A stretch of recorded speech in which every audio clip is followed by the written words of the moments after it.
Anna, how are you? I'm good, thanks. Just, trying not to melt in the heat wave. The London heat wave, which just seems to be blowing the minds of everybody. Yeah, it's an interesting one. Yeah, it really is. So Anna and I actually met a few years ago, and it's really fun to do something like this with a friend actually, because together we spend a lot of our time climbing walls or having pasta or talking about going for pizza, which we still really need to do. Talking about shows a great level of organisation. Yeah, we've been talking about it for like 6 months. Yeah, exactly. So obviously today we want to hear all about your story and your journey. So basically, over to you. Thanks. In the limelight. So I'm a climber and paraclimber, and I've been climbing for almost 4 years now, which is a bit crazy. It's evolved into a bit of an addiction. It's the first sport that I've ever really done because I have been blind since birth, haven't had any vision whatsoever since, oh my god, I keep forgetting the year, 2014. And just growing up, there wasn't really ever a sport that was like both accessible and something that I actually wanted to do. So I went to uni and then I think signed up for the Freshers Fair event thing because there was like free food, and then just kind of kept going back and met a really cool community of people, both kind of paraclimbers but also just other climbers. And then a year later I joined the GB paraclimbing team, and I've been on the team for 3 years, although slight interruptions because of a certain virus. I think I've been really lucky just to have some amazing opportunities, both kind of in terms of indoor climbing but outdoor climbing, and it's just, it's been quite life-changing, I think. Yeah, no, I completely understand. So what happened when you were younger? Because obviously you did have partial vision to start, didn't you? Yeah, I was like registered blind and I thought I could see loads, but apparently I couldn't, so that was fun. It's all relative. But I have an eye condition that was meant to remain stable, and I was told it would remain stable, but turns out it didn't.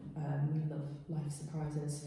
And it was like summer of year 9, so I think I was 14, and I just lost my vision. Went to A&E at Moorfields, and they were like, oh, the cells in your eyes have died. And I was like, thanks, that's nice, bye. And then from then on, it's just been kind of living without any vision. But I think I was quite lucky in that because I had so little, a lot of the kind of mechanisms like using assistive technology and using a cane, they were already things that I was familiar with. So in terms of adapting, like, it wasn't too bad. And to be honest, like, I don't think I really had time to dwell on it. I just had to get on with it. That's kind of where we're at. And obviously since then it's nice because it's been completely stable because it can't get any worse. And it's a lot easier to explain to people now.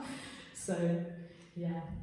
It's nice that you find, I wouldn't say, you talk about it in quite a light kind of way, like you sit here and even though as you go through it, you laugh in a way about it. Which is almost, it's a perspective, isn't it? It's how you've been able to understand what is going on. I think so. Like, there are some days, I'm going to be honest, when it annoys me, like when the general public are like just being a bit problematic, or like when things aren't accessible. And I think certainly growing up, things were a lot harder. I think like the school I went to wasn't great in terms of the fact that I dealt with a lot of discrimination to the point when it became really normalised, which, I mean, anyone listening to this will know that that's just not good. But I think on the whole, like, I can't change it. I can't control the situation, but I can control how I deal with it. So I think I'm really lucky that I've been able to place myself in situations and places, and I've been able to meet people who are accepting, who are inclusive. And I think me being able to say that, I recognise how privileged I am in that respect. I don't think I think I can be quite lighthearted about it, and I'm kind of really grateful that I've been able to kind of come to terms with that and get to that position. Yeah, absolutely. So, and then obviously discovering climbing, you're talking about communities and finding different people or different sports and things like that. Did climbing change your life? I think so. It definitely did. I've got a lot physically stronger, which is always nice and always helpful when you need someone to open a jar. But like, I think I never really knew many people with kind of disabilities or health conditions before, and like the openness and the inclusivity and just the way that people are so welcoming in that space is just, it's just so incredible. I don't think words can fully describe it. So, you know, if you are listening to this and it's a space you think that you'd be able to benefit from, then I'm sure I can ask Talia to drop some links in the description. But it is the people and the sport, and it has been life-changing. Yeah, how do you feel when you're on the wall? Like, how does it make you feel? I'm going to be honest, and like, I think on the whole, like, it's a great feeling, and it's like, it's really nice being able to focus kind of on a specific route, and like, it's a great distraction from life, and it's really exhilarating. But I'm not going to say it's always great. Like, there are definitely times when I get scared. Like, I used to have this massive thing with bouldering. Like, I would not boulder because I was so scared of falling. And like, my coach, Manuel, gotta give Manuel a plug, has done a lot to slowly kind of get me over that fear. And I still get scared leading, like when I'm above the cliff. So I'd love to say that it's great all the time, but I think like, it's not like these things aren't linear, but I think in a way, like, being able to challenge myself and being able to push my boundaries, that is another reason that I do love the sport. So yeah, that's not to say I don't love climbing. I do really, really love climbing, but it's not always, it doesn't always go to plan, and I think it's good to talk openly about that. In a way that you can almost translate that into everyday life, can't you? I mean, everyday life doesn't go to plan. Yeah, exactly. Have you taken things from what you've learned on the wall and in climbing in general into your everyday? It's one of those things that I don't think I've consciously tried to do it, but I think subconsciously I probably have. I think with situations where you feel kind of anxious or you feel pressured, like, I think climbing subconsciously probably has contributed to me being able to deal with those situations a bit better. So yeah, hopefully. No, absolutely, and it's definitely an interesting thing. So kind of, you know, would you say, you know, when you are outdoor climbing as well, because obviously there's the difference between the indoors and the outdoor climbing. Yeah. What? How do you feel that it's different? I think, well, firstly, like, I guess you can't you can top rope outdoors on like sandstone and stuff, but the physicality of the type of climbing you're doing is different in that, like, when you're leading, you're obviously not clipping into quick draws, you're clipping in quick draws, or if you're really brave, you're placing trap gear. But I think also just being in the natural kind of landscape is just, it's just so lovely to be in nature and to be in the fresh air and to be outside. But equally, kind of, I do recognise that what comes with that for some people, for some power climbers, can be kind of access challenges, like long approaches for people who perhaps kind of aren't able to like manage those really long distances, or just like crazy terrain. So I think the outdoors is an amazing space, and I love climbing outdoors, but it's not necessarily, I think there's still a long way to go with making it fully inclusive, and that's to be said for indoor climbing as well. And obviously the other main difference is that the routes aren't marked out by colour. So when I'm being so on the wall, I'm basically constantly beta sprayed. I think that's the easiest way to explain it. So someone's telling me kind of where the holes are on the route. And outdoors, like, I do kind of have, I am given some instructions to a degree, but I feel like I have a lot more freedom, and it's just really, really nice. And yeah, I need to get outdoors more.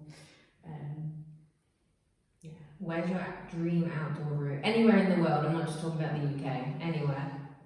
I don't have a specific route in mind, I'll be honest. Like, I'd love to be one of those people that has the time to like read guidebooks and like know everything about outdoor routes, but I don't.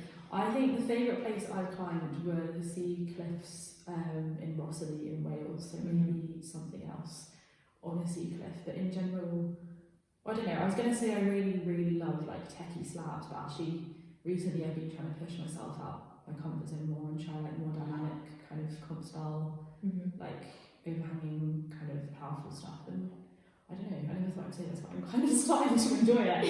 So I don't really know, that's my answer. Very indecisive and not answering a question, but No, it's you know what, the indecision is almost good because then it's, you know, you've got options and it's almost more exciting to have more options. Exactly. What I will say in this weather is that a deep water solo would be very nice right now. Yeah, definitely. We're going to go down after this. Exactly. 4-hour drive. I'm sure the motorways are pretty backed up right now with everybody heading down to the coast. Yeah, I think everyone's got the same idea. Yeah, everybody. That's what happens in the London heat wave. So obviously, and again, when you're talking about climbing outdoors, you have a lot more freedom. And then when you're indoors, you follow, is it the clock system? Yeah, well remembered. So I use a system of like a clock where the limb that's not moving, so the corresponding handle foot, is like the centre of the clock, and then the angle of the hold is relative to that. And then we also use a system of letters which indicate how far away the hold is from the hold that's the reference point. It sounds very complicated, but it does work, I promise. Although I'm going to say I did steal the system from Jessie Dufton, so I'm not going to take any credits for it at all. But yeah, it works. You know, it does work. We've climbed together. It does work. It does work. It does work when I'm shouting to you 1 o'clock, 2 o'clock. But then sometimes I forget the time and I have to tell myself the time. So, but it does work. It does work. And what advice would you give to somebody in, I'd say, a similar situation, but also a dissimilar situation? Anybody that's going through something and they're considering a sport like climbing, because climbing can be a pretty scary sport, and they're hesitant to start per se. Well, what would you say to them? I think it's quite hard to give like generic advice because everyone's in such a different situation and has kind of different levels of opportunity to engage with things. But I think if you are able to engage, then kind of do try, and you can always, I don't know, if you need to message me about anything or have any questions that could help with that engagement, I'm obviously happy to respond to people. But I think, yeah, if you are able to, it could be life-changing. Definitely an advocate for climbing. You can pick that up already. And I just want to ask, how, with everything that has happened, obviously with it being, you know, losing your vision quite young, how do you feel like it affected you mentally? I think it's difficult to say. So like at the time, I don't think I really processed it. I was like, this cannot get in the way of anything. I was going into GCSE years, which anyone will remember is really not a fun time. And like the discrimination I was dealing with at school, like not being able to access work. I think I got kicked out of my maths class at one point because the teacher like wouldn't teach me. All good times.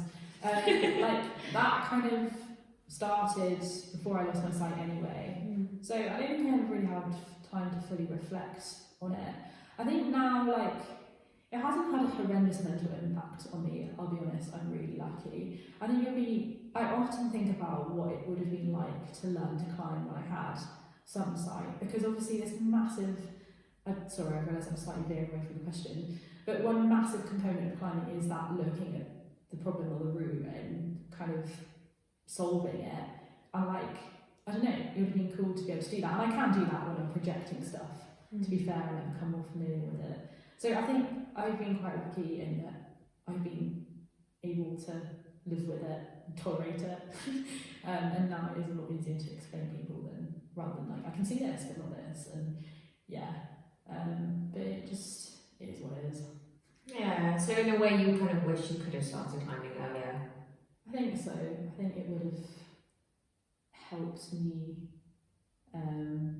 Yeah, I think it would have been helpful just in terms of, I don't know, my self-confidence, and like I said, it was life-changing, so it would have been nice to have that earlier, but it happened when it did, and you know, if it happened earlier, maybe I wouldn't have met all these really great people, so I can't really complain. Exactly, and we'll throw in everything, I guess, happens, you know, for a reason in a way sometimes, and that's I guess what you're saying is, had you have started earlier, you may not have met half the people you've met and experienced half the things you've experienced, and it's all relative, isn't it? Yeah, and because I started by accident and didn't really know about climbing, I'd say it was probably an opportune moment to start what I did. Yeah. No, and it makes sense, and I guess that's the thing is it's almost you're never too old to start anything. That's kind of the thing, isn't it? You don't have to be. I know. I mean, I know when I watch the kids, you know, the kids climbing, and I say they're strong. They're so strong. There's 12-year-olds that are unbelievable. Yeah. And I sometimes sit back and I wish, wow, I wish I'd started climbing earlier. Yeah. But again, if I had, then it's one of those things. You wouldn't then be where you are and met the people that you've met. Probably not moving forward. No, exactly. I do wonder, like, I was so fearless as a child, whether my head game, if I started earlier, would be better, but I think you're definitely right. These things just, they do happen and they do fall into place. Yeah. Yeah, and definitely, you know, not thinking about how much stronger I could have been. Definitely not. Yeah, but, you know, maybe 10 years' time, you'll be even stronger. Yeah, that is true. You're never too old to train. Exactly, you're never too old to train. So, and I just want to ask, why did why you were advocating across, you know, obviously climbing and things like that, but how come, you know, why are we sitting here? I think it's really, well, firstly, I love climbing, which goes without saying, and I love talking about climbing, anything to do with climbing. And I think that I really like what Talia is doing with this platform in terms of sharing stories and raising awareness. And I don't know, I'm hoping that some of what I've said is maybe relatable to someone in some way. Maybe it's useful. Hopefully that's the aim.